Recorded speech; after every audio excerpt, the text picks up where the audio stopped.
It really was God basically knocking on my door, telling me to Was it? get back on the right track. You losing it. So I just felt like that was my warning, and I took heed to it, and I think it changed my life. Big Boys Neighborhood, man. It's going down. PBC Boxing, man. Saturday, July 29th in Las Vegas. Showtime pay-per-view in the building right now. Errol Spence Jr. What up, Earl? How you doing, bro? What up? What up? Doing good. Can't complain. Man, let me tell you, man, you are one of the most exciting boxers I think I've had a chance to watch. I was actually at your fight in Dallas when you were fighting Mikey Garcia. Okay. That was hella dope, bro. Just being in your hometown and watching the fans and everything like that. You coming out with the just local artists and everything like that. Like, it was dope to see, bro. Last fight against Ugas, obviously, we saw a battle going back and forth. How did you come out of that fight? Because I know was it a competitive fight for you? How'd you feel about that one? It was definitely competitive. Yeah. Ugas a tough fighter. He's definitely a tough competitor. But for me, that fight, I just wanted to break him down. I broke him down. I don't think I broke him down mentally because he was still ready to fight. But I think physically, I don't think he could go on because he was basically battered up, like his eyes, his face. Yeah. I kind of broke it. So what's better when it comes to boxing? Is a stoppage better or a KO? I don't know. It just feels like, stoppage is like, damn, I really got you to like. Yeah, a stoppage is more you broke that. I feel like you broke that guy's will. A stoppage, like a lot of people can't come back from a stoppage. A KO, a guy can come back from getting knocked out, but you getting battered for 12 rounds, 10 rounds, as long as it lasts, like you getting your body broke down, like somebody's like seriously beating you. So you taking a lot of punishment. With a knockout, that's just one shot. So, I mean, I like just punishing people, battering people, just breaking them mentally and physically. With the undefeated record, having that, big matchup, obviously, big fight coming up July 29th. It's been a long time coming, man. How long has it been? And is this fight set to go at the right time? Or do you think it's too soon? Is it too late? Or is it at the right time that this fight's actually happening? It's definitely at the right time. For me, this is a super fight. Not for me, for him, for everybody. This is a super fight.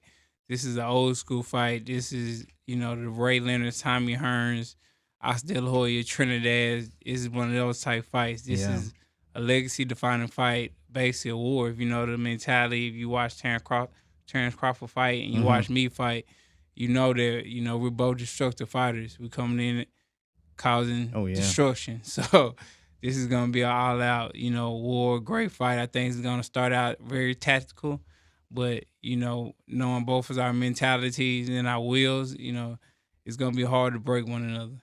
How much respect do you have for Terrence Crawford?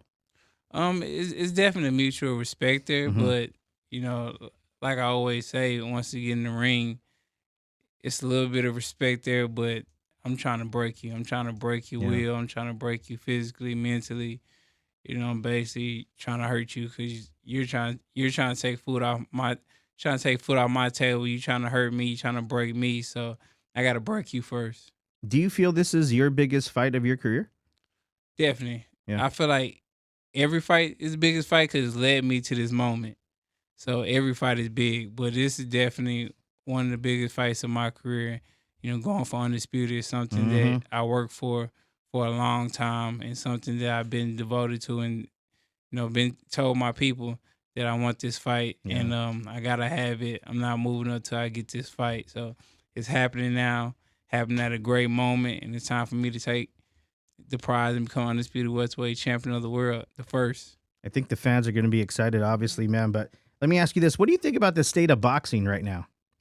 I think the state of boxing has gotten a lot better, especially this year. I mean, you get a lot of top fights from Caleb Plant, Benavidez, Tank and Ryan. So it's been a lot of great fights, and I think this tops it off too. You got undisputed, first ever undisputed welterweight championship fight coming July 29th.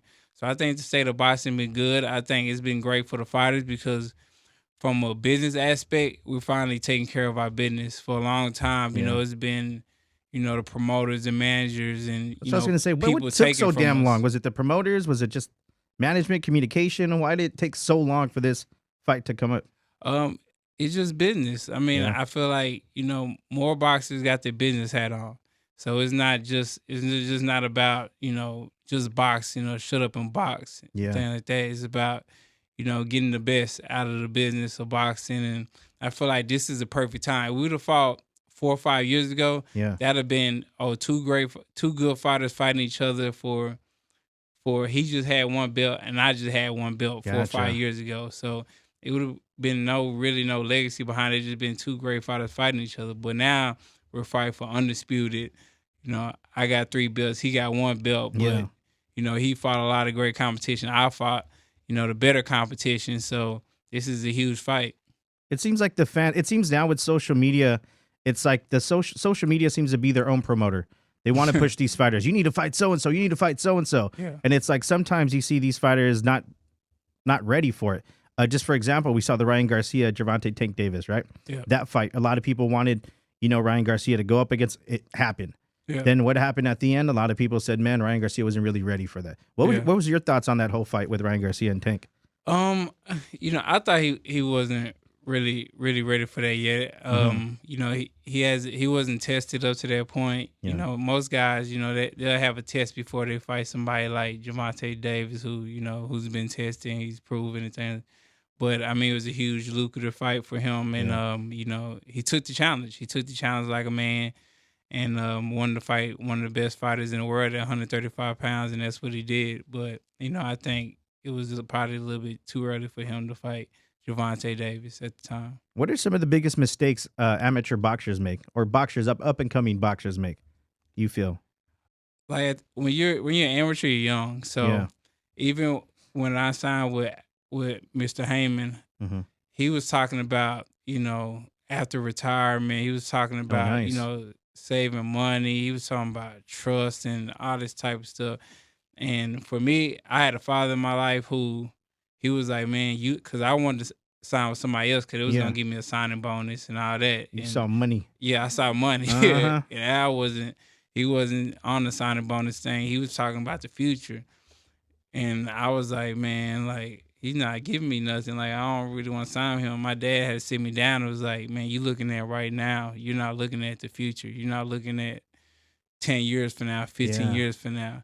And I think the big mistake that a lot of guys make because, they don't have anybody in their life who would tell them, like, yo, man, that's not a good deal. Or, he give you all this up for money, but you're not knowing you got to pay that back. Even if you don't know, you paying that back. So I think a lot of guys don't understand the business because they're so young. They're kids. Yeah. And a lot of people, these 50, 60, 70-year-old people, taking advantage of them, just flashing money in their face. And, I think that's how a lot of these young guys get caught up. Damn, you're a father of 3. I'm about to be a dad in July, bro. Okay. How has being a dad changed your life and your career? It definitely changed my life. For me, I feel like maybe more sensitive too. Yeah. Especially just with my son, just trying to. Because at first, when he was like 1 year old, I used to always like if he cried, like even until he cry or anything like that, I'm like stop crying or suck it up. And I think I was being a lot harder on him than needed to be instead of just loving him, caring for him. And I see like now that I'm loving him, caring him, and being more emotional towards him, I see he changed towards me. Like he'll run to me now when he cry and things like that instead of going to his mother. And it just changed me, just changed my whole mentality and my way of thinking, like even outside of boxing, just, as far as, buying all materialistic stuff and, trying to do the thing that a lot of, sport athletes do, not really just taking care of your finances the right way and really taking care of yourself because at a drop of a dime, all this can end. So for me, it was just thinking about them, thinking about my family and just making sure that, I invest in myself and I'm able to take care of them after boxing and making sure that I'm good at the boxing so my kids can, even when I'm done with boxing, they can still go to private school and still doing what they're doing. So that's how it changed my life. What does Louis have to look forward to being a father? Yeah, man. Let me know. Some dad advice. I think he look forward to pure love. Yeah. There's somebody who, really love you.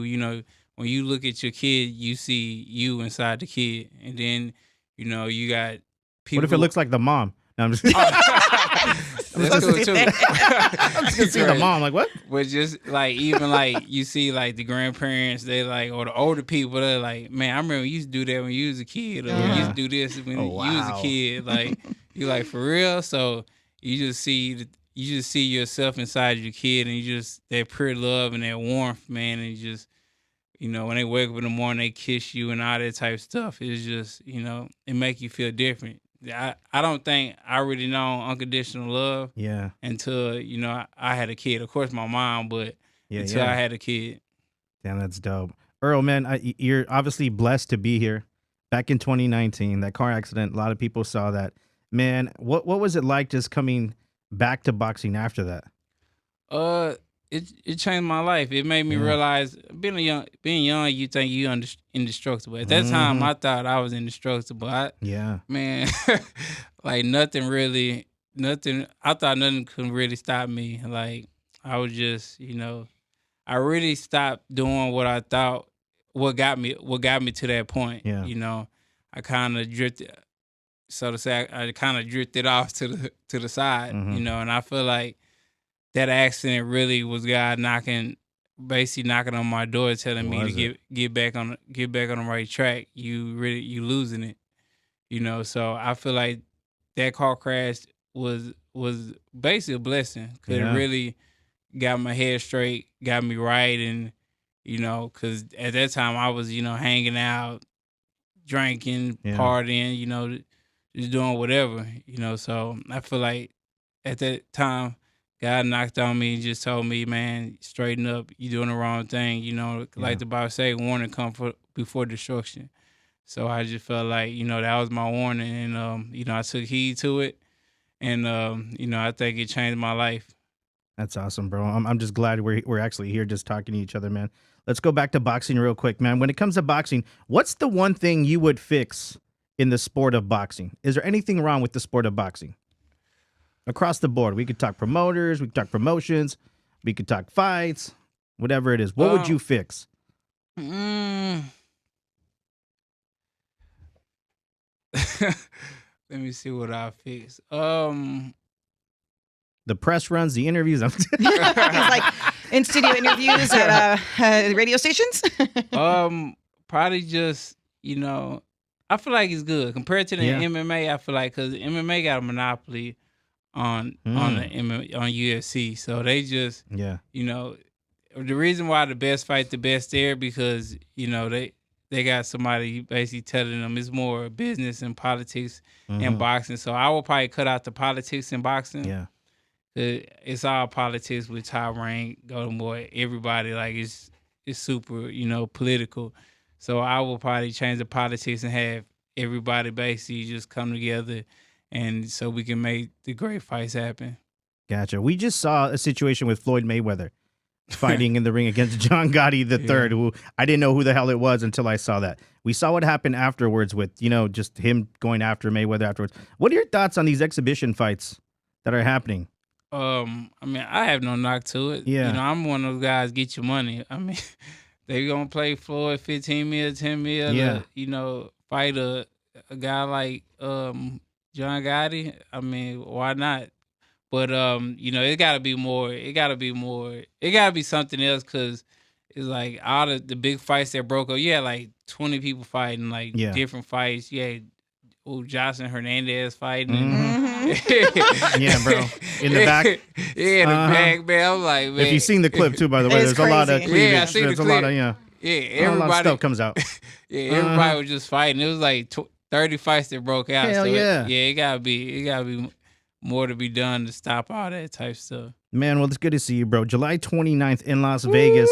Errol Spence Jr. versus Terrence Crawford, man. Showtime pay-per-view. Make sure you guys catch it. Tickets are on sale right now. The undisputed welterweight championship is going down. I wish I had more time with you, bro, and I want to ask you this off air because I know you're a big Snowfall fan. What'd you think about the ending? We'll talk about that afterwards, man. But other than that, Errol Spence, man, it's a pleasure to have you, bro. Wish you nothing but skill on upcoming fight July 29th, man. Thank you. Appreciate it. There it is. Louis G, Real 92.3, Big Boys Neighborhood.